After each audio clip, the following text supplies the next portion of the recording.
Hello friends, welcome to Learn by Rahul, and today we are going to discuss about what is prototype model. But before to discuss about prototype model, let's understand why we need this model.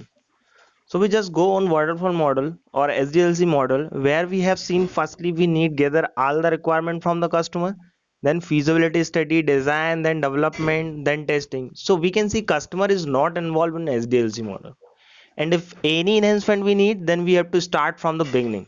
So that's why prototype model comes in the picture. So now let's understand why it is very important.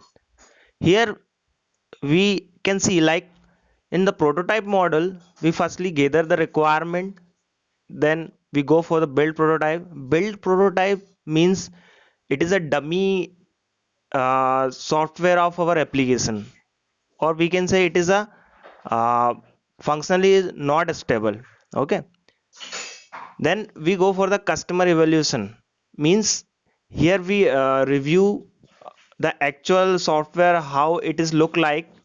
Okay, so we take the review from the customer, then if any enhancement by or we can say any suggestions from the customer point of view, so we again change in our prototype software. Okay, so then we again gather the requirement, then we again change the design or in our dummy software. So after that the final customer evaluation, like, it is confirmed from the customer point of view, it is okay. Now we start the designing. Okay, in the designing we start the actual design of our software. So basically it is done by the developer, and the developer start the development of our entire project. Okay, that is called implementation. So after the development is done, then the tester start the testing of our software.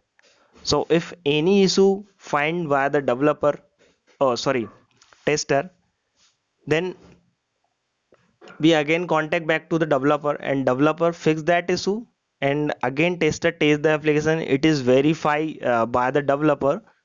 Then we ensure that the all bugs are fixed, and our actual software is working fine as per the customer requirement. Then we deliver to the client, and if any enhancement or any change need to in our software, suppose the color is not good in our login button, like this, so it is come under the maintenance. So this is all about the prototype model. Now let's talk about types of prototype model. So here we can see the prototype model is two type, like dynamic prototype, and second is static prototype. In the dynamic prototype, here we develop web pages such that none of the field are functionally stable, and then we link these web pages to develop web pages. We use of certain tool like Dreamweaver, Visual Studio, Eclipse, etc. The second is static prototype. Here we come up the image of the application and then put that on Word document, then describe. Okay. So now let's move on advantages of prototype model. The cost of rework is less. The developed prototype can be reused by the developer for more complicated project in the future. Third, getting clarity of the requirement. Fourth, customer will get a overview how the actual application look like before it would be developed. Also we have seen this type of. Okay, the last one is flexibility is design. Okay, now let's talk about disadvantages of the prototype model. Costly with respect to time as well as money, because it's just like a time consuming. Second, initial investment is required because we develop a prototype, so in the actual software, uh, then we don't need of that particular dummy prototype software. So that is why initial investment is required. The third is delay in the actual development in the software. So we have seen, like, firstly we design the prototype model, then after the ensurety of our customer, then we start the actual development of our software. That's why delay in the actual development in the software. Okay, The fourth, there may be too much variation in requirement each time the prototype is evaluated by the customer, because every time we need to discuss our customer and feedback, so there may be too much variation in our requirement.